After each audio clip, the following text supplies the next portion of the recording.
Our first session is high schoolers becoming workforce ready. Our second presenter isn't here yet, so if he does show up, we'll work him in later on in the program. So I'd like to introduce Mike Miles with the Hutchinson EDA.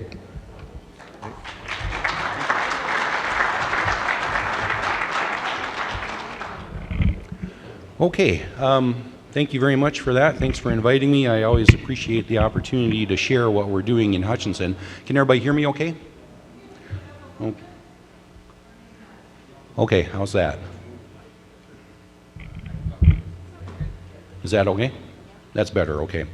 Okay, what I'm going to do this morning, as was mentioned, my name is Miles Seppelt. I'm the Economic Development Director for the City of Hutchinson, and I've been with the city now for about 14 years, and we started working on skilled workforce development maybe 4 years ago because I was out visiting our local companies, our local manufacturers, and the thing that I heard over and over and over again was, Miles, what are we doing for skilled workforce?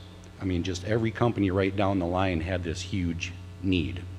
One guy said, Miles, if you had 5 guys with you, I would have hired them all on the spot. The need is really urgent. So what I'm going to do is talk about a little bit about the need. I have some statistics that kind of point that out. I'm going to talk about our strategy that we're employing in Hutchinson, and then I'll give you a report on kind of how we're doing, because we're about 4 years down the path now, I would say, of this initiative. Okay, there we go. So the current situation, I mean, I think everyone in the room knows where we're at, is that there's help wanted signs everywhere you go, and there's a huge need for skilled workforce on pretty much in every industry. It's not just manufacturing, but also the construction trades, it's in healthcare, it's pretty much everywhere you go. There's different surveys that came out. The bottom right there was from a survey done by U.S. Bank, I think it was. And they said recruiting, developing, and retaining talent. I mean, that's the #1 concern that businesses have now. So, and the data bears this out. Right now, today, in Minnesota, there's over 12,000 jobs, skilled jobs, that are going unfilled. We just don't have the qualified individual to plug into that slot. And then nationwide, that number is 600,000. So we got the jobs, we just don't have the people to put into them. So between now and 2025, this skills gap is going to get a lot wider. Between now and then, it's going to be over 2 million manufacturing jobs are going to be going unfilled. It's not job creation. We got to get skilled worker creation is where we need to be moving. So in bottom right, a new piece of data I came across just in Minnesota, we need 20,000 new registered nurses between now and 2024. And where are those people going to come from? And all of this is just going to get worse because baby boomers are retiring all the way between now and 2029. So I mean, this is understating the magnitude of the problem. And then there's other kind of issues that are out there that go with this. You know, I think every parent in the room is worried about or thinking about the rising cost of sending kids to school, to college. And I pulled this data off the internet. So to get your 4-year degree at the U of M now, that's a $55,000 bill. And that's not even, that's assuming you don't eat. And you live in your car. That's just the tuition and fees. You go to a MnSCU school, a 4-year school, I mean, St. Cloud State is $30,000, and then you compare it with getting a degree at a technical school or a community college, that's $10,000, $11,000. So that's a big difference. Another problem that's a real big one now is just student debt is just spiraling out of control. So you can see what it's done now between 1994 and 2017. That's the latest data I was able to find. The average student walks out of college with a diploma in one hand and about a $40,000 bill that they still need to pay in the other hand. And how horrible is it to start your life being $40,000 in the hole? And that affects the whole economy because that means they can't go out and buy a car, they can't go out and buy a house, and it makes starting a family just 10 times more difficult if you're starting so far behind the curve. Another problem that's out there is what they call underemployment, and this is underemployment of 4-year college grads, and that's defined as having a job that doesn't require the degree that they hold. So as of 2017, recent college graduates, 44% of them were underemployed. They had a job that just didn't require the degree. When I was in college, I went to the U of M Morris in western Minnesota, and you know, I had a kind of a crew of guys that I ran around with. There was 4 or 5 of us. And out of that group, you know, and this was 30 years ago, out of that group, I'm the only one out of those 5 that actually requires the degree in order to do the job they're doing right now. Those other guys, they have a bachelor's degree, but the job they're doing today doesn't require a bachelor's degree. So, I don't know, that's something to think about. So what's behind this? What's going on? Well, really, I mean, I'm an econ guy, so I mean, the technical term is market failure. We just have a mismatch between what the education system on one side is generating and what the labor market is demanding on the other side. So this is the latest data I was able to find, is that for most high school graduates, people in their senior year of high school, 58% today are marching off to the 4-year university to go get a bachelor's degree. That's just what you do. You know, you think about it, you go to the graduation party and everybody's standing in the garage or in the driveway, and what's the most common question that you ask the graduate? Where are you going to go to college, right? So I mean, it's kind of baked into the cake. It's just assumed that, oh, everybody's going to go off and get a bachelor's degree. Now the interesting part is that over 40% of those that march off to the university don't finish. Because after a year or 2 or 3, they go, why am I here? I don't like this. This is not me. Why am I doing this? So, there we go. A Harvard University study came out, I think it was 2017, and this I thought was super interesting because 58% are charging off to the university, but if you look at all the jobs in the whole economy nationwide, only 33% of all the jobs actually require that level of education. The reality is that 2/3 of the jobs, it's a 2-year degree or less. That's all you need. Now, I understand it. I mean, university people, they're smart. They know how to market. They're obviously trying to get their bills paid too, so they want to recruit as many people as possible to come in and get that 4-year degree. But the reality is that the economy just doesn't need that many bachelor's prepared people. And if there's nothing you take away from this, this is the one thing that I hope people will remember from today. 2/3 of all the jobs, everywhere, it's 2 years or less, gets you right in there. You're fully qualified to do that job. So, and we wonder why we have underemployment and growing student debt and all these issues. It's because we're sending 58% of the kids to go get 33% of the jobs. What's wrong with that picture? So, and I don't want to do anything to say that I'm down on 4-year schools, because I went to one, they're great. All we're really saying is that we just think the pendulum has swung too far to one side. Everything's kind of slid over to the 4-year school and things are out of balance. And I think that's really all we're saying. You know, the bottom line is that the need is for technical and employable skills. It's not just degrees, it's the skill is what our employers need.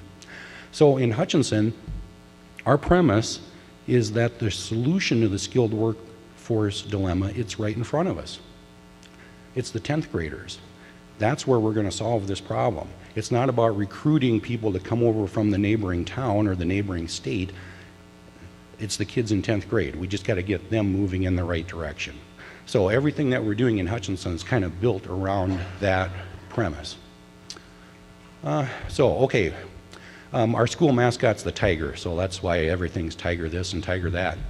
The Tiger Path Initiative has 6 different strategies, and they all hopefully complement each other, and they're all really built around the idea of getting 8th and 9th and 10th graders thinking about moving in a direction that actually matches the needs of our employers and our economy. So step 1 is what we had to do was just realigning high school education. When I went through high school, it was kind of a one-size-fits-all. And the nature of it was everybody was kind of on the same track, everybody did kind of the same thing, and everybody was kind of aimed at the university. That was the assumption.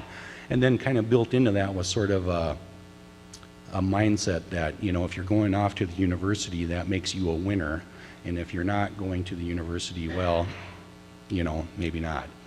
So the 6 words there in the middle of the screen, that is Tiger Path summed up. That it's discovering talent, it's developing skills, it's building careers. And so we implemented an academy style of education at Hutchinson High School built around, built around the idea that we want students to find their own path. We want students to find the best educational and career fit based on their own interests and their own aptitudes. It's no more one size fits all. And so we want every student to be thinking in terms of, what do I like to do? And then the other question is, what am I good at? Because the reality is that different people have different interests and different people have different giftings. My dad, for example, he never went past high school, but he is so good mechanically, it's unbelievable. I mean, I can call him up and I can describe a problem with my old tractor. I just need to tell him on the phone, and he'll say, no, reach under here and look at this and turn that, and sure enough, boom, cured. He has a natural gifting with mechanical stuff that I could not touch with a 10-foot pole. And the reality is that the world needs those people. So we want to use interests and aptitudes as kind of our signposts to help kids find their own path. I'm going to go back here. We have 4 academies, and each one of them kind of corresponds to about 1/4 of the job market. So there's 1/4 is science jobs, and that's mostly healthcare in our Sci-Hi Academy. We have the STREAM Academy, which is STEM, but then it also includes the R is renewables, and then the A is art. And then the M is not only math, but also manufacturing. And then the 3rd academy is Business Academy, and then we have Human Services Academy. And each of those corresponds to roughly 25% of all the jobs that are. Okay, so a part of the Tiger Path Academies is we want to change the prevailing thought. We want to change the paradigm. We want to get away from how smart are you, and instead think in terms of how are you smart, because everybody's smart, everybody has talents, and they're different for different people. And so we just want to help kids figure out how are they smart, and then that will guide them career-wise. Oops. There we go. Oh, there we go. The other part of the Tiger Path Academies is to make learning much more integrated, much more hands-on, much more experiential. And so what we do, when I was in high school, you spent about 10 or 12 weeks studying the textbook and taking the quizzes and doing the tests. And then maybe for the last week or so, you might actually get to do the experiments and the fun stuff. One of the things that we did in Hutchinson is we flipped that around. We start the class by doing the experiment. Let's get on and do the hands-on fun stuff, because then the kids get all pumped up and they're excited. And then we can back into the theory from there, because the kids, they're kind of pounding the table, say, hey, we need to learn this theory stuff so we can do more of this fun experiment stuff. And so it really takes away the whole, I mean, every parent, you know, you've heard your son or daughter ask, why do I need to learn this? Well, we want to answer that in the first week of the class, and then we go in and learn it. So that really helps with that. One of the things that we did too is that we really opened up the school schedule so that kids can take a lot of electives in 9th grade. We put the requirements in the back end of the schedule, put the electives in the front end, so that kids can start exploring and testing things out and hopefully find their path. And be able to have time to explore it, right? So if they take a welding class in 9th grade, if they love that, they could take 4 years of welding. And so, you know, it's all about imparting skills to these kids and giving them an opportunity to follow up on what they're really interested in. The second part of the schedule is building educational pathways, and we work in Hutchinson with Ridgewater College and other technical colleges, and Ridgewater in particular has just been phenomenal to work with, because what we want to do is just create a seamless pathway for students to earn college credit and industry credentials while they're still in high school. And one of the big things that we do is, it's called articulation is the technical word. But basically what it is that the high school classes are matching the college classes in many ways. And so what we do is we get, and then the Ridgewater College will award credits for the work that the students are already doing in high school. And this is free to the students. So students, for example, if it's an intro to welding class, they might be able to earn 2 or 3 credits of that class in high school. So then when they go to Ridgewater to take that class, they've already earned 3 of the credits or 2 of the credits, and then they take the class and get the last credit. So basically it's 1/3 off or 2/3 off the price to take that class. And then the student gets just that much more welding knowledge and experience, so they're better prepared, they have better skills. I can't remember his name, but there's one kid I was talking with at Hutchinson High School that had earned, I think, 16 or 17 of his Ridgewater credits for the stuff he was already doing in high school for free. And his whole program at Ridgewater was going to be like 56 credits. So, I mean, he had basically 1/3 of his college paid for and done in high school. And so that's what we want to do, is be expanding these articulations all the way across the board so that when they graduate, it's not only a diploma, but also a whole bunch of college credits that they have. And they got them for free. And then the other piece that we're working on with this is we just want to be able to roll out industry-recognized certifications that the students can earn in high school. So an example would be this certified welder program that is sponsored by the American Welding Society. And then the Manufacturing Skill Standards Council has this certified production technician thing that students can earn. And these are set up so that by the time they get to their graduation, they can actually walk out with this certification in their back pocket. And employers love this stuff. The third strategy kind of revolves around stereotypes, changing stereotypes. There's an old stereotype of manufacturing that it's dirty, that it doesn't pay, that it's going to China. And the reality is that none of those things are true. Manufacturing in the 21st century, it's often very clean, it's often very high paying, and rather than the jobs going to China, it's actually the reverse. There's actually this reshoring thing going on where manufacturers are actually bringing manufacturing back to the United States because they're figuring out that it can't get done in Mexico. You can't maintain the quality. So it has to happen here in the United States. So, I have one company, Warrior Manufacturing in Hutchinson. I was talking with the owner one day and he said, "Miles, I've got welders on that shop floor with maybe a little bit of overtime, but those guys are pulling down $70,000 a year." So this whole notion that these manufacturing jobs don't pay, that's just not, it just doesn't square with reality. If you have the skills, you can get paid and you can have a great lifestyle. And then the other part is we're working on, so we were trying to change those stereotypes, and we want to change stereotypes around gender too, because we're trying to get away from this notion that if you're a guy, you cannot be a nurse. That's like a girl's job or something, and that's obviously nonsense.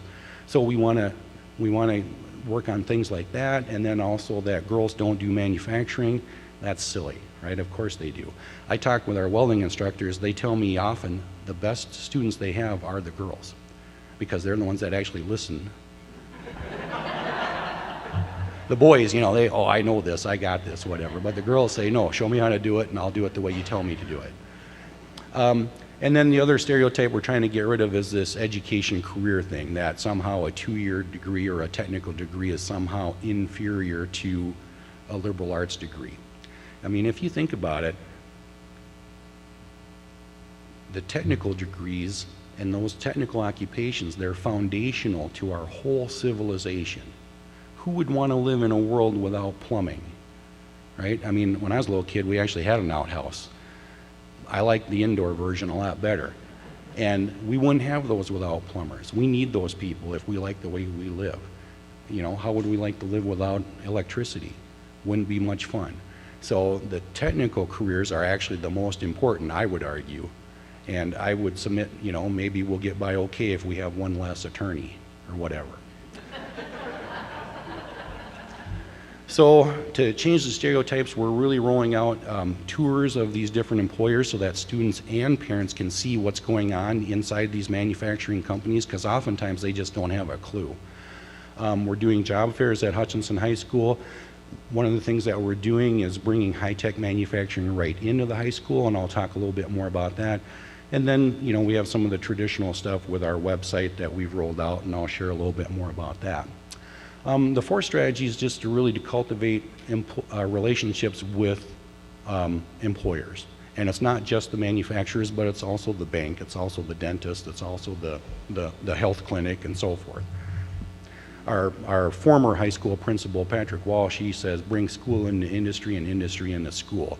And so we kind of broaden that a little bit and say, no, let's bring employers or school into the employers and employers into the school, because the employer relationships are just critical.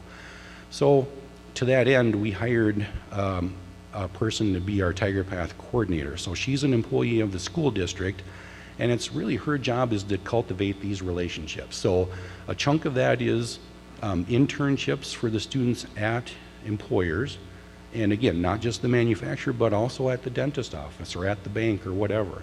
It's system-wide.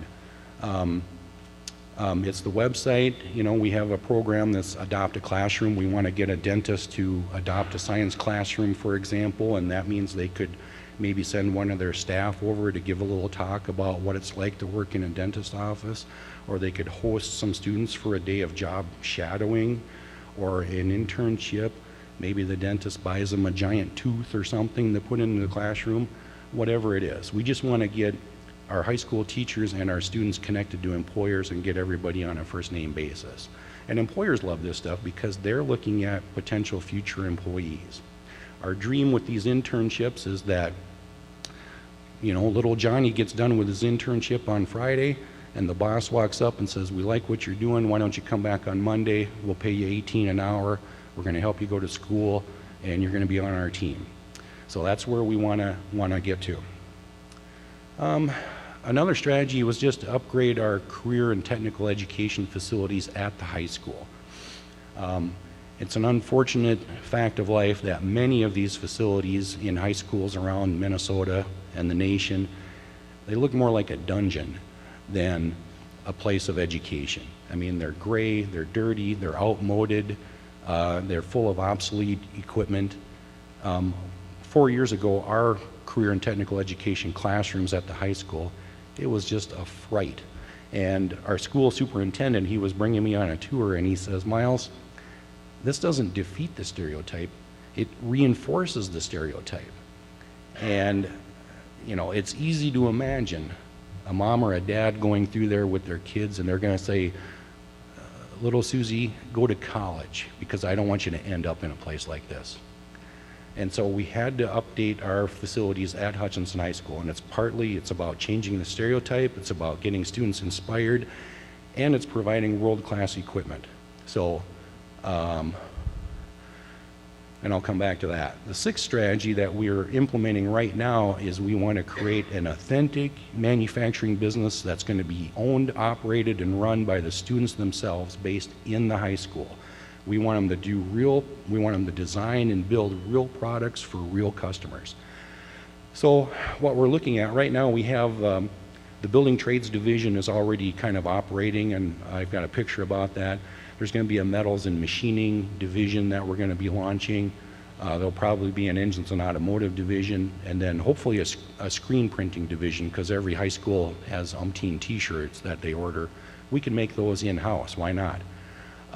Or do the screen printing on them. So we're in the process of setting up classes to this effect now. So there's going to be a Tiger Manufacturing class in the Stream Academy, and then there's a companion Tiger Manufacturing Operations class in the Business Academy, because the students are going to be the ones to do the financial reports. The students are going to be the ones that are going to design and develop and implement a marketing plan.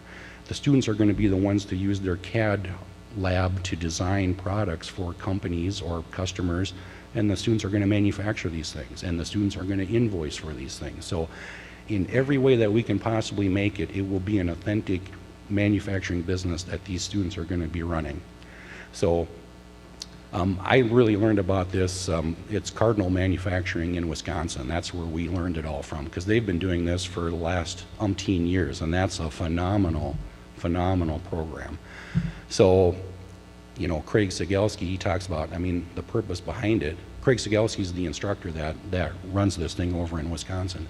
But it adds relevance to the coursework, it provides a realistic work experience, it builds the teamwork, it encourages problem-solving skills, it teaches entrepreneurship and business operations, and it provides a revenue stream to help keep all that machinery in that area up to date.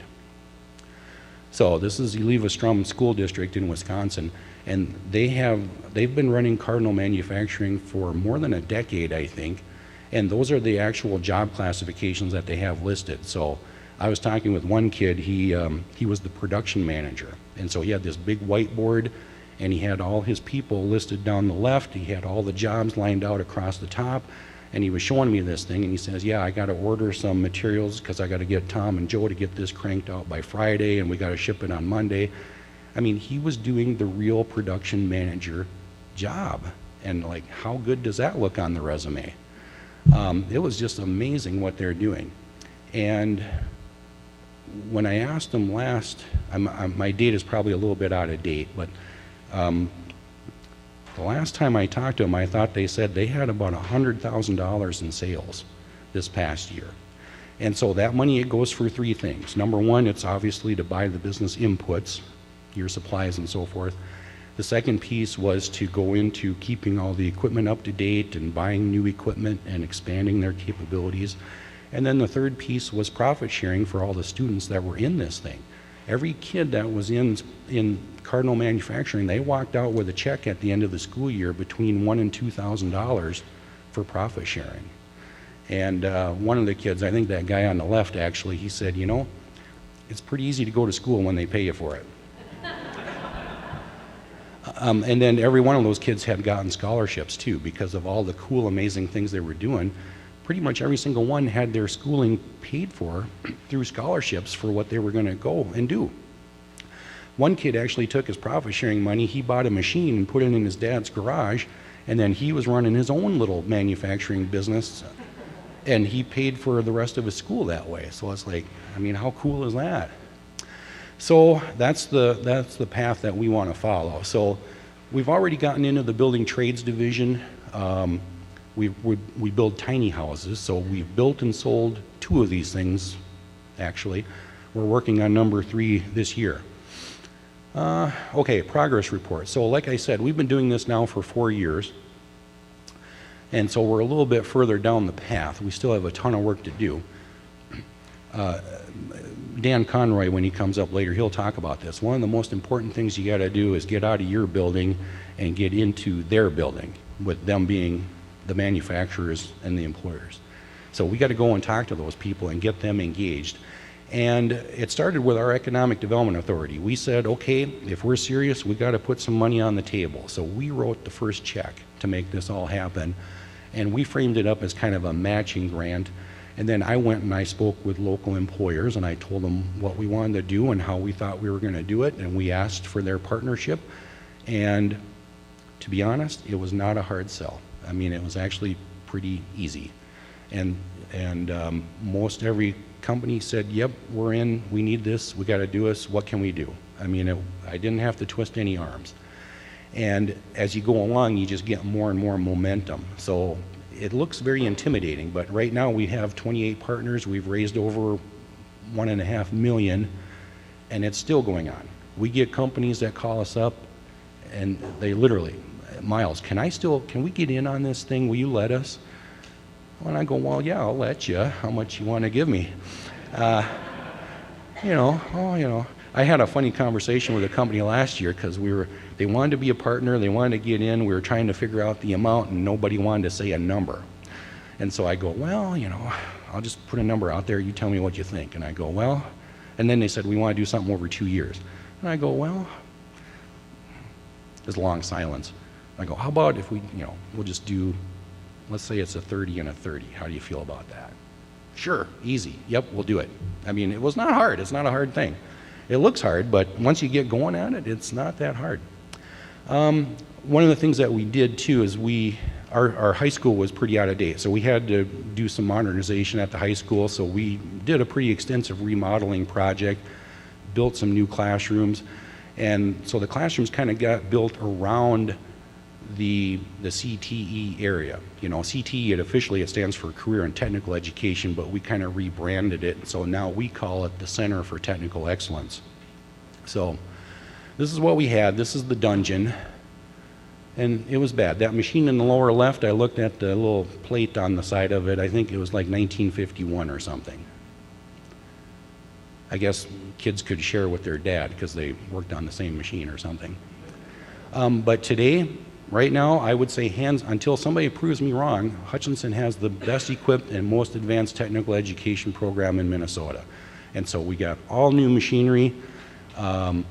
We painted all the walls white. Local company epoxied the floor so it looks nice. And like I said, we put all kinds of new stuff in it. We had a local company that donated that sign, and so that's all part of our rebranding. We're trying to make this all look cool. So now it's the Center for Technical Excellence, and it's something that kids can look at and say, yes, I want to be in there. So this is actually part of the old school, but we chopped a hole and we put in these big overhead garage doors, and then, like I said, we modernized everything and made it look really cool. So this is the computer-aided drafting and design lab. This is the machine tool lab. This is the building trades lab. This is the engines and automotive lab. I got to get better pictures of that. Oops. This is our welding lab. All new MIG and TIG welders all the way around. I think we have 17 welding booths in there now. I'm getting too fast here. And then just in November, we opened up our applied engineering and physics lab, so I don't have a good picture of it, but we're doing an applied engineering class for kids in 9th grade. And so we were kind of wondering, gee, how are people going to respond? Well, we got 120 students signed up for this thing. So there's 5 sections of this class. I'm happy to say there's 40 females in there, which we think is just dynamite. And it's just filled with you know, a lot of high-tech gizmos that we were able to get that relate to manufacturing, and it's all built around doing experiments, backing into the theory. Do some experiments, back into the theory, so on and so forth. So that's a really fun thing. We rolled out the Tiger Path website, and this really has a lot of videos and a lot of information on it that just helps explain what we're trying to do. So the primary audience is mom and dad, because they're the ones that we got to help them up the learning curve a little bit to say, you know what, it's not just the university, but technical education is also totally legit and a great option. So a lot of it's helping mom and dad understand that. So if you ever get a chance to look, it's just hutchtigerpath.com. It'll really help people understand what we're doing in Hutchinson and why. So the next steps for us, Tiger Manufacturing, we're already doing some pieces of it now, but it'll actually be a class that kids can sign up for. So September 3rd of this year is when we officially throw the switch and we're off and running. You know, we're able to get a youth skills training grant from the Department of Labor and Industry, so that's helping us ramp up our internship program. You know, we want to get as many students plugged into internships as we possibly can. We want to get them out there and experience real world. We want to be intentional about having some sort of a women in manufacturing program. I don't know what that looks like yet, but we're working on it. And then we want to extend Tiger Path into the middle school, because we want to get kids in 6th, 7th, and 8th grade to start thinking in these new ways. So when I go out and talk with communities, you know, it's a question of what do we do or how do we begin. And the real secret is just to start going. Even if you don't have a plan, don't worry about the plan. Just take a step, take any step. Just start doing something and then start building on it, because that's what we did. It's critical to engage local industry and employers. That is the lifeblood of everything that you're going to accomplish. It's based on those guys. So you got to start, you know, Dan will say it when he gets up here, get out of your building, get into their building. Many high school CTE facilities need some help. That's something that can be done, and it's not as crazy or as expensive as one would think. If you can paint the walls white and make it look clean and nice, that's a big step all by itself. Schools can do something. They can create, they can shift around their electives so that kids can start exploring career options in 9th grade. That doesn't cost anything to do that, but that's a step. Industry tours, that's another step, and that's fairly easy to do. We do need help from our legislative community. That's another topic, but you know, that's something. And then establishing that school-based business, it's not as hard as one would think. And Dan will talk about this, but this is his, when he was in Hutchinson here back in November, so this is one of the things that he said, and I liked it so much. If you want to start a business in your school, you just need one motivated teacher, one student, one partner business, one machine. It's just one. And then resources. This is something that I think a revolution is really underway. There's a lot of schools, a lot of communities that are making steps in this direction because this is the future. The skilled workforce challenge will not solve itself. These other issues will not solve themselves. And so a lot of people are working on it, and you know, we can help. We will definitely help. I mean, I get called out to do this talk all the time. I can't even tell you how many times I've given this one. But, and then there's websites you can look at that are really good. Number 5, that donors choose thing, that's an avenue online that teachers can put projects that they want to do online and then engage the community to help provide funding for that. Pretty slick. Local employers and industry, critical. Minnesota Dream It, Do It is another piece of it. Cardinal Manufacturing puts on a fabulous workshop on how to start a school-based manufacturing business. I recommend that to everyone. The natural temptation is to say, oh, we can't do that. And I'll just say, yes, you can. You know, you look at what they're doing with Cardinal Manufacturing. I mean, that's between the towns of Eliva, population 635, and Strum, population 1001. So these are teeny tiny towns about an hour south of Eau Claire, Wisconsin. They're doing it. Everybody can do it. And then there's contact information, which I'm sure Heidi will probably share this slideshow or whatever. So certainly feel free to reach out to us. I mean, we give tours, we host groups, we'll do whatever we can to help, because we're not going to solve this issue alone in Hutchinson. It's got to be all together now. Everybody working together to change this and make a better future for our students and for our country. So that's all I have. Thank you.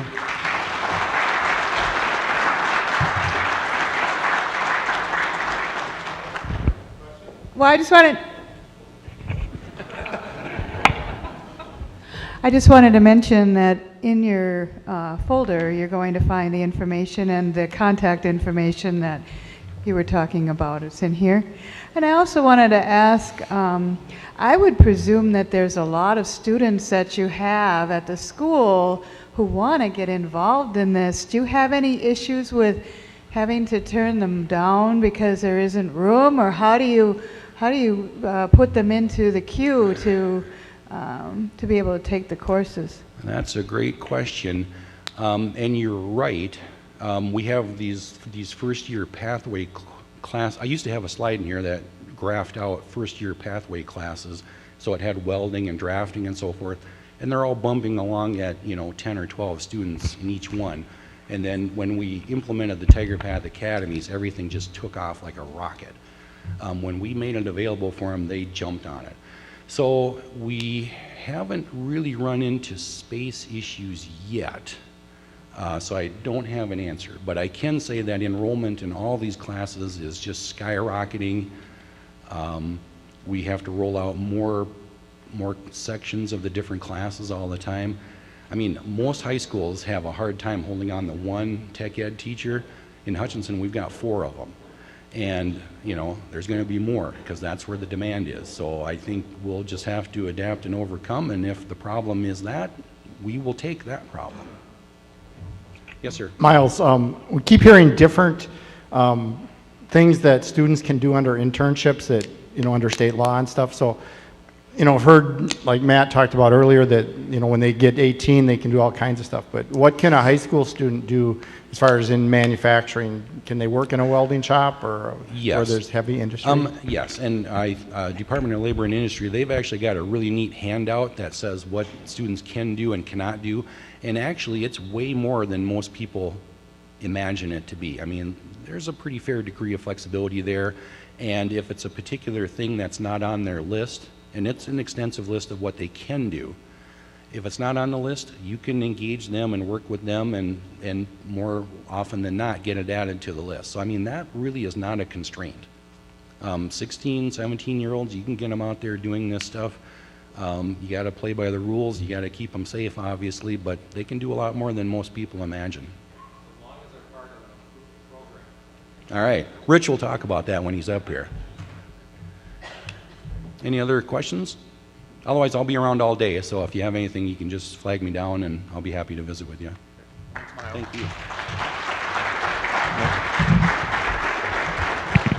A quick program note. Mark is not available to be with us, but Dan has agreed to step in and do a presentation in the same vein. So thank you.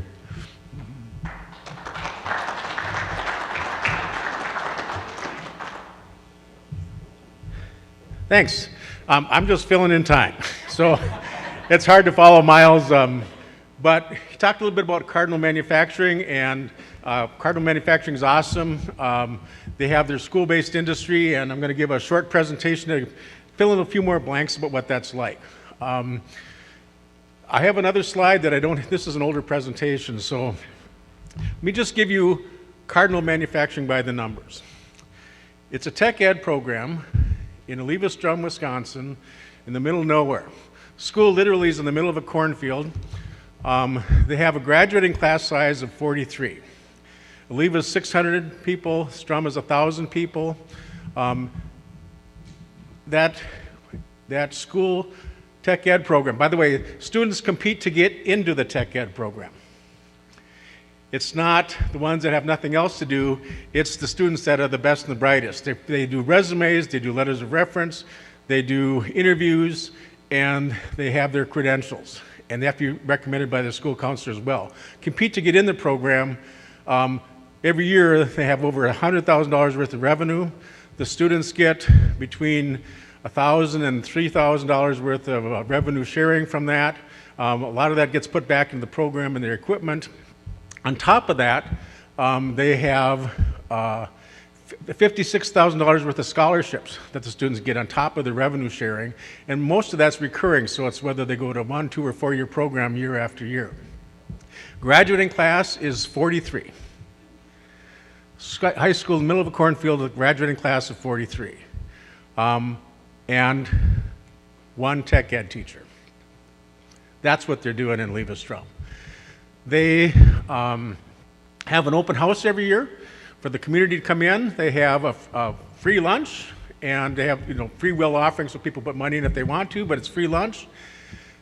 Manufacturers and business partners donate prizes to the program for the open house, and it's as much a Ducks Unlimited raffle as it is an open house. 1,000 people come to that open house on that one night in that little community in the middle of a cornfield, and last year, that one night, they raised $23,000. A school in the middle of a cornfield with a graduating class of 43 and 36% free and reduced lunch. So that's what I want to talk about. And what Miles said is, if they can do that, anybody can do that. And so here is what that's about. How hard can it be to fill a job that pays from $50,000 to $70,000 a year? This slide's outdated because we've given our employees a nice raise since then. Fresh out of tech school with zero experience, our machinists started between $50,000 and $55,000 a year. Pretty good gig. Most are at $65,000 to $70,000 a year. But yet, it can take up to a year to find that person. That's unbelievable to me. And there's the solution to our skills gap, starting, like Miles said, with the 10th graders. Forget terrorism and weapons of mass destruction. The next global war will be fought over human talent, and America's already losing. This is why we partner with schools, whether they're 1 mile away, Webster Tigers, or 125 miles away, Cardinal Manufacturing. We need to be partners with schools. And Miles keeps talking about my presentation I'm giving this afternoon. He doesn't realize he's not seen the presentation I'm giving this afternoon. And so we talk about partners. I give my secret tools for partnerships. I was at a presentation with a bunch of educators one time. I shouldn't say it that way, with my lovely educators. And I was the keynote speaker, but they were going to talk about how to develop partnerships that afternoon. And I didn't get invited to that, and there's a good reason for that, because I knew they're going to spend all afternoon trying to figure that out and make it as complicated as possible with spreadsheets and web pages and flow charts and Venn diagrams and every other thing. And so before I left, I said, here's my secret tips to partnerships. Step 1, leave your building. Step 2, go to their building. And step 3, start the conversation by saying you are important to me because. It's all about relationships. Go talk to somebody. That's it. That's all you have to do. And Miles will tell you, people want to be partners. They absolutely want to participate. They want to help, but they don't know who to talk to. Well, go knock on the door. It's as simple as that. So here we go. Cardinal Manufacturing, student-run business, fabrication shop. They teach employability and technical skills, high-level class equipment with no extra cost to the school. Started in 2005 by Craig Skulski. There's Craig. He had a rundown shop like that. And those of us in manufacturing, advanced manufacturing, we've got amazing equipment, amazing tools. Why would we expect someone to go on to school to learn more about this if they go to a place and what they're learning on is the best technology the 1960s has to offer? Who does that? Right? I see that. I know there's a medical professional back at my table out there. You know, I mean, if the high school is using leeches still, who's going to go into nursing, right? So he also had unruly students. Craig's first year in the shop, the students were just like the equipment, right? His first year in the shop, one student went to another student and dropped a gallon jug of chalk desktop on the other kid's head. Right? And it's because I tell people, students will meet your expectations. If you have low expectations for them, they will absolutely meet that. But if you have high expectations for them, they will meet that. And Miles just talked to you about that production manager. Let me tell you, he is on those other students to get those jobs out in time with high quality. And so Craig didn't have anything different than anybody else. They started off with the students building and improving the shop, painting, cleaning up, throwing things out, building welding stations. He held them to high expectations and stressed soft skills constantly. I got to look at this. So I haven't done this presentation for a while. If you look in the back of your folder, the very last handout is mine, and on that is the 10 Commandments for Career Success. It's Nexen's. And those are soft skills. Well, I hand those out like Johnny Appleseed. And they're all over the place at every school, just about everywhere that I've been. And Craig saw that and said, that's my core curriculum. That is his core curriculum for his program. That is above machining, above welding, above any other thing. He teaches this every day, those 10 Commandments. And those kids can tell you what they are. And if they mess up, the entire class gets brought into the classroom and they do collective punishment, even though it's against the Geneva Convention.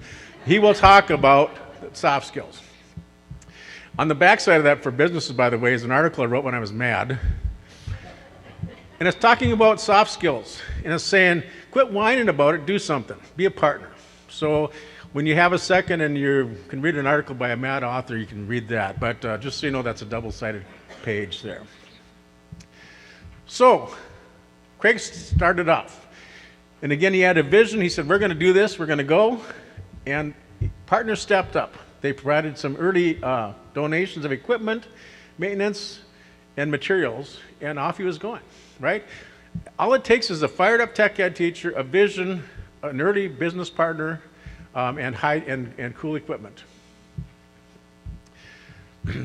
So that led to more partners with more successes. There's his open house, by the way, in this place in the middle of a cornfield. Politicians, by the way, can't wait to get there. We've had about every governor and Department of Labor person and every other person to get their pictures taken at this place because it's awesome.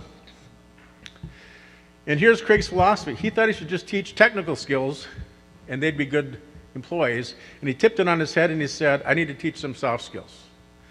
And if they understand soft skills, if they can apply themselves, if they're engaged, the rest follows, and that's his curriculum right there.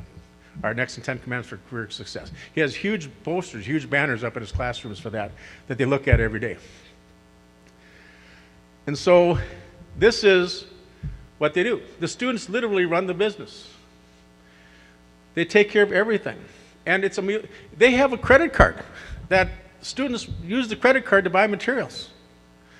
And so they take care of all of that kind of thing. Craig just is the CEO of the company, right? They know more about programming that equipment and operating the equipment than he does by a long shot. And they teach the underclass people about that. This is the must-haves. You have to have relationships with the students. It has to be real-world applications. Soft skills is key. Career pathways. He starts his career planning in 7th grade. And every year they update that. Industry partners are important, community partner support, and 5-year plans. Provides substantial funding for their program. I'll just put that up there. It just makes everything applied and relevant across the board.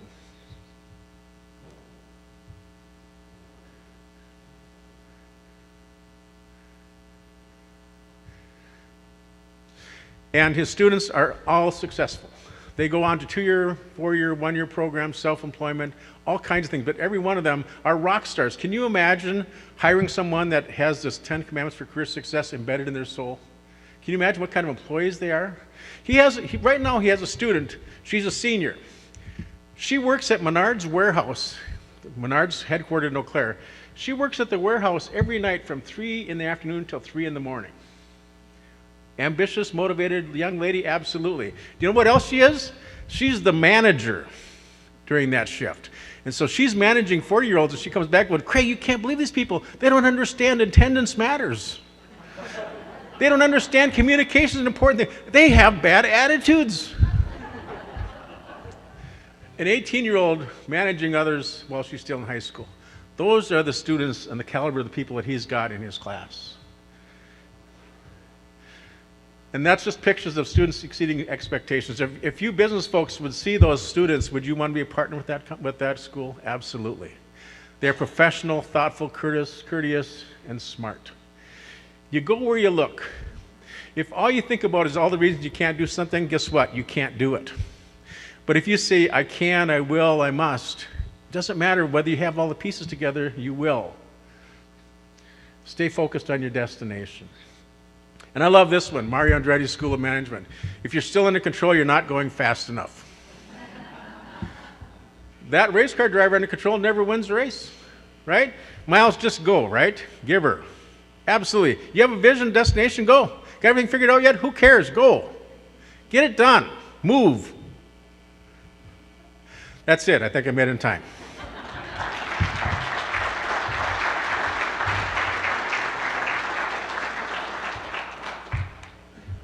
Okay, it's fruit break time.